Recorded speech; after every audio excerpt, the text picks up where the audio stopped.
इस डेयरी पे जब भी मैं आती थी ना, मुझे कभी दूध नहीं मिलता था। ये डेयरी हमारे बिल्कुल घर के पास है, मतलब थोड़ा-सा गेट के बाहर निकलो वहीं पे है। लेकिन दूध कभी नहीं मिलता था, तो आज मैं ना कल रात को मेरे पतिदेव पूछ के गए तो बोलने लगे कि सुबह दूध ले आना। तो आज सुबह-सुबह ना 8 बजे मैं वहाँ पहुँच गई थी, मतलब पौने 8 बजे पहुँच गई थी। और तब भैया अभी दूध नहीं निकाल रहे थे, बस साफ-सफाई का काम चल रहा था और उसके बाद उन्होंने दूध निकालना स्टार्ट किया था। तो मैं वहाँ चली तो गई, तो फिर मैं बाहर गेट के बाहर ही खड़ी थी क्योंकि वहाँ बैठने की जगह भी नहीं है। तो मैं ऐसे ही खड़ी थी क्योंकि पता नहीं, बच्चों को दूध पिलाना हो ना तो फिर बंदा बड़ा सोचता है कि कहाँ से दूध लें, कैसे लें। तो बड़ा टेंशन रहता है उस चीज़ का। तो दूध लेके मैं आ गई थी घर पे और दूध बॉयल कर दिया, ब्रेकफास्ट कर लिया और उसके बाद हमने एसी की सर्विसिंग वालों को बुला दिया था।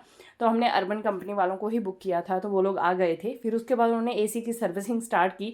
तो मैंने सोचा मैं आप लोगों से शेयर करती हूँ, देखो अर्बन कंपनी वाले किस तरह से एसी की सर्विसिंग करते हैं। सबसे पहले तो उन्होंने अंदर वाले डिब्बे को खोला, बाहर जो था ना एग्जॉस्ट, उसको पूरा अच्छे से वॉश किया। उसका इतना डस्ट निकला था उसको आगे तक पूरा क्लीन किया उन्होंने, जितना मतलब फ़र्श में जितनी मिट्टी निकल रही थी सारी साफ़ की। फिर उसके बाद उन्होंने जो अंदर वाली साइड पे जो होता है बॉक्स लगा हुआ, उसको उन्होंने कवर किया साइड से। और फिर उसके बाद बहुत बड़ा सा बैग निकाला, इस बैग को ना एसी के चारों तरफ लपेट दिया अच्छे से। और फिर उसके बाद एक फ़ोम टाइप सा कुछ था, वो इसके ऊपर स्प्रे किया था उन्होंने। इससे पहले भी हमने 2-3 बार सर्विसिंग करवाई है, लेकिन वो लोग इतना अच्छे से सर्विसिंग नहीं करते थे। शायद वो कंपनी की तरफ से जो फ्री में मिलते हैं, 2 बार शायद उनने किया है, तो वो लोग ऐसे ही काम करके चले जाते थे। बट इन्होंने बहुत अच्छे से सर्विसिंग की है और अच्छे से, देखिए ये फ़ोम टाइप होता है ना, वो मारते हैं पूरा एसी के बीच में। और इससे जितनी भी मैल होती है ना, वो फूल जाती है बीच में पूरी। और फिर उसके बाद ना ये पानी बीच में, मतलब अच्छे से इनका प्रेशर वाला पानी होता है, पाइप के आगे प्रेशर वाला वो लगा होता है पंप सा, तो उसके साथ ये अच्छे से पूरा साफ़ करते हैं। तो मैं यहाँ पे भैया को पूछ रही थी कि आप मतलब ये क्या डाल रहे हो फ़ोम, क्या ये हमारे घर की काली कढ़ाइयों को साफ़ करने के लायक होती है? तो वो बोलने लगे कि नहीं, ये सिर्फ़ एसी वगैरह की कूलिंग के लिए होती है। फिर उसके बाद उन्होंने अच्छे से पूरा एसी अंदर से क्लीन किया और बाहर वाला जो एग्ज़ॉस्ट है वो तो अच्छे से साफ़ हो चुका था। फिर ये जो इसका बाहर का जो होता है ना, मतलब अंदर वाला जो बॉक्स है इसके, जो बाहर वाला ये होता है, इसको निकाल देते हैं वो। और फिर इसको पूरा अच्छे से वॉश करके देन उसके बाद दोबारा लगाते हैं। अंदर की पूरी क्लीनिंग होती है, बाहर की पूरी क्लीनिंग होती है, मतलब पूरा अच्छे से होता है। तो मैं वहाँ चेयर पे बैठी हुई थी, पूरा देख रही थी कि कैसे-कैसे ये क्लीनिंग करते हैं। 600 रुपीज़ लिए थे उन्होंने, पतिदेव ने मुझे बताया, लेकिन 600 रुपीज़ में मैं अपने पतिदेव को बोल रही थी यार कि अच्छे से आप ही देख लो, वैसे कितना ही कुछ ज़्यादा नहीं करते हैं, नॉर्मल सा ही होता है, बहुत ज़्यादा कुछ भी नहीं होता है। इसकी क्लीनिंग आप घर पर भी कर सकते हो अगर थोड़ा-सा आपको खोलना बंद करना आता हो। तो लेकिन वैसे सर्विसिंग बीच-बीच में करवा भी लेनी चाहिए। उसके बाद अब मैं लग गई काम पे, क्योंकि इस रूम में एसी लगा हुआ है और ये रूम में डस्ट बहुत ज़्यादा हो गया है। जैसे कि थोड़ी देर से हम बाहर वाले रूम में ही रहते थे, तो अभी हमने एसी की सर्विसिंग करा दी है, तो अब अंदर वाले रूम में भी रहेंगे। तो इसीलिए अब मैं सोच रही हूँ कि पूरा रूम साफ़ कर देते हैं, क्योंकि ये जो डस्ट है ना, ये एसी के ऊपर पड़ती रहती है। तो एक बार पूरा रूम अच्छे से साफ़ हो जाएगा, घर पूरा क्लीन हो जाएगा, तो फिर उसके बाद डस्ट का इतना झंझट नहीं रहेगा। जो खिड़कियाँ हैं उसमें हम ना पॉलीथीन लगा के पूरी खिड़कियाँ बंद कर देते हैं, ट्रांसपेरेंट पॉलीथीन आता है जो। तो फिर हमारे घर में डस्ट गंदगी अंदर बिल्कुल भी नहीं आती है। तो यहाँ पे पूरा मैंने रूम क्लीन कर दिया था और साथ-साथ में जो गद्दे हैं इनके ऊपर से झाड़ लिया, पूरा बेडशीट चेंज कर ली थी, सारी अलमीरा वगैरह पूरी मैंने इनकी डस्टिंग कर ली थी, जितना भी था सब मैंने एक दुपट्टा लेके ना उसको हल्का सा गीला करके अच्छे से पूरी क्लीनिंग की थी। जितने भी ये ग्लासेस हैं सारी अलमीराज़ की अच्छे से क्लीनिंग कर दी थी। तो यहाँ पे ये अच्छे से पूरी हमारी क्लीन हो गई थी। उसके बाद मैंने लगाया पोछा पूरे घर में, अंदर बाहर। वैसे तो पोछा दिन में 3-3 बार लगता है, बट आज मैंने पूरा अंदर वाला रूम जो है उसको अच्छे से क्लीन किया है, पोछा लग गया है। फिर उसके बाद पतिदेव यहाँ पे बना रहे थे लंच, क्योंकि मैंने उनको बोला कि मैं आज अंदर का काम कर रही हूँ, लंच लेट हो जाएगा। तो मैं अंदर लगी हुई थी, तब तक उन्होंने दाल बना दी, दूध बॉयल कर दिया और चटनी, यहाँ पे वो हम पुदीने की चटनी बना रहे थे। तो ये सब काम वो कर रहे थे। फिर उसके बाद हमने खा पी के थोड़ी देर रेस्ट किया। फिर उसके बाद मैं उठ गई, कुशाग्री यहाँ पे कुछ ड्राइंग वगैरह कर रही थी। तो ये वैष्णो देवी से हम प्रसाद लाए थे, तो बस वही थोड़ा-थोड़ा करके अभी मैं खाती रहती हूँ, क्योंकि बहुत ज़्यादा होता है, तो थोड़ा-थोड़ा करके हम लोग खाते रहते हैं उसको।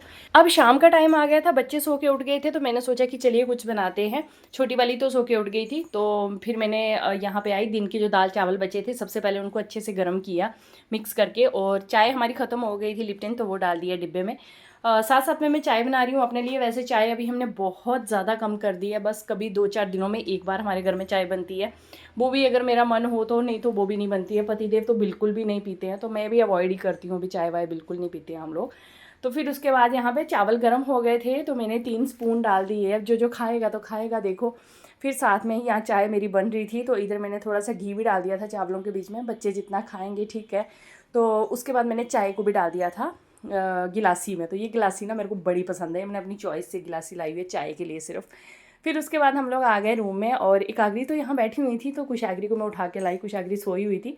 कुशाग्री में लेज़ी लेज़ी हो जाती है, सोए तो फिर उठने का नाम नहीं लेती है, फिर मम्मा सोने दो, मम्मा स्लीपी। मैंने कहा उठ जाओ बड़ी, अब रात अब होने वाली है। फिर उसके बाद एक कागरू को मैं लाडू वाडू कर रही थी, कागरू को मैं बोल रही थी जाओ दीदी को जगाओ। तो कागरू बहुत अच्छे से जगाती है एकाग्री, अपनी बहन को जगाएगी, चिल्लाएगी। तो यहाँ पे देखो मैं ना फ़ोन लगा के चली गई थी अंदर वाले रूम में थोड़ा काम करने के लिए, और पीछे से देखो कैमरे के सामने खड़े होके कुछ कुछ बोल रही है, डांस कर रही है। ले ले देखो देखो देखो सच में यार बच्चों से ना घर में बहुत अच्छा लगता है, एक रौनक सी रहती है हमेशा। तो फिर उसके बाद यहाँ पे मैंने चावल ले आई थी, चाय ले आई थी, और रस ले आई थी, जो रस होते हैं ना वो ले आई थी। तो बस यहाँ हम बैठ गए थे। उसके बाद हम लोगों ने थोड़ा थोड़ा करके मैंने बच्चों को खिलाया। अब बहुत सारे लोग कमेंट करेंगे बेड पे बैठ के खिला रहे हो, तो यार बच्चों के साथ करना पड़ता है। ऐसा नहीं है कि हम लोग बेड पे बैठ के खाना खाते हैं, बच्चों को कभी मैं खिला देती हूँ, नहीं तो हम लोग नीचे ही बैठ के खाना खाते हैं। ये बेड के साथ में जो जगह है यहाँ हम बैठ के खाना खाते हैं। फिर उसके बाद यहाँ पे ना एकाग्री को मैं लेके जा रही थी बाहर वॉकिंग के लिए। कुशाग्री को बोलती चलो, लेकिन कुशाग्री बोलती no mama I want to take rest. तो मुझे यही होता है कि वो स्कूल जाती है, थक जाती है, तो कोई बात नहीं आप रेस्ट करो, तो मैं छोटी को ले जाती हूँ। फिर मैं उसको बेड से नीचे उतार रही थी तो भाग गई, मैंने कहा नहीं जाना बाहर। फिर दोबारा से पीछे आई। वैसे ही उतर जाती है बेड से नीचे, लेकिन मुझे डर लगता है कि कहीं उतरते वक्त कहीं गिर ना जाए पीछे, तो वो मैं तो थोड़ा सा पकड़ रखती हूँ। और अभी तो बहुत डर रही थी, तो जैसे ही टच होता है ना पैर नीचे, तो फिर बड़ी खुश होती है, ओ मैं उतर गई। तो फिर उसके बाद मैं एकाग्री को लेके चली गई थी थोड़ा सा घुमाने के लिए। शाम के टाइम पे बच्चों को थोड़ा बाहर ले जाओ ना तो बच्चे खुश रहते हैं, अगर अंदर अंदर रहेंगे तो इरिटेट होते हैं बच्चे, तंग पड़ते हैं। नेचुरली हमें भी कोई पूरा दिन बंद रहे अंदर तो हमें भी गुस्सा आने लगता है। तो फिर मैं लेके चली गई थी उनको बाहर। फिर एकाग्री का ये रहता है कि जो बंदा आ रहा होगा उसके पीछे पीछे चलने लग जाएगी, और आजकल मेरी फिंगर पकड़ के चलती है, हाथ ऊपर करेगी और मेरे को बोलेगी मुझे फिंगर दो अपनी, तो फिर मैं हाथ में फिंगर दूंगी, फिर पकड़ के चलेगी। तो बहुत अच्छा लगता है। देखो साइकिल वाले आ रहे हैं उनको देखती रहेगी, उनके साथ साथ पीछे पीछे चली जाएगी, जो उधर जा रहा होगा उसके साथ पीछे पीछे चली जाएगी। एकदम चिड़िया के जैसी हरकतें करती है, इतनी क्यूट, मज़ा आता है सच में, बहुत अच्छा लगता है। फिर मैं बोल रही थी मैंने कहा इधर चलो, और उसका मन रहता है, वहाँ सामने ग्राउंड है, प्ले ग्राउंड है, बास्केटबॉल कोर्ट है ये वो वगैरह, तो उसका मन रहता है कि मुझे वहाँ लेकर चलो। तो रोड पे नहीं चलेगी, उसी साइड पे भागेगी। तो मैं बोली कि देखो यहाँ पे वीडियो बन रही है, सबको टाटा बाबा कर दो, तो फिर मैं ले चलती हूँ। फिर उसके बाद उनको प्लेग्राउंड में ले आई, क्योंकि यहाँ उनको आना ही आना है, उनको पता नहीं क्यों बहुत अच्छा लगता है। तो यहाँ पे एक बॉल था, बस वो बॉल उठा दिया और पकड़ के घूमने स्टार्ट हो गई। तो यहाँ प्लेग्राउंड में सब बच्चे खेल रहे थे, तो एकाग्री बहुत ज़्यादा इन्जॉय कर रही थी उनके साथ। फिर थोड़ी देर खेलने के बाद मैं आ गई थी घर पे, फिर बुक्स निकाली और कुशाग्री को थोड़ा सा होमवर्क वगैरह जो भी स्कूल से मिला है वो चेक कर रही थी कि क्या करवाया है स्कूल वालों ने, कितना है क्या है। तो अभी जाना भी है मुझे कुशाग्री के स्कूल, थोड़ा सा देखना है, कुछ चीज़ें हैं जिनकी समझ नहीं आती है भाई क्या कर रहे हैं, क्या सिस्टम है, थोड़ा सा बात करना भी ज़रूरी होता है। फिर उसके बाद यहाँ पे वॉशिंग मशीन में बहुत सारे कपड़े हो गए थे मेरे, तो मैं अभी इन दिनों में शाम को कपड़े धोती हूँ, मतलब इस टाइम पे रात के टाइम पे कपड़े धोती हूँ, ताकि रात को ही वो सूख जाते हैं, धूप में डालने की ज़रूरत ही नहीं पड़ती है।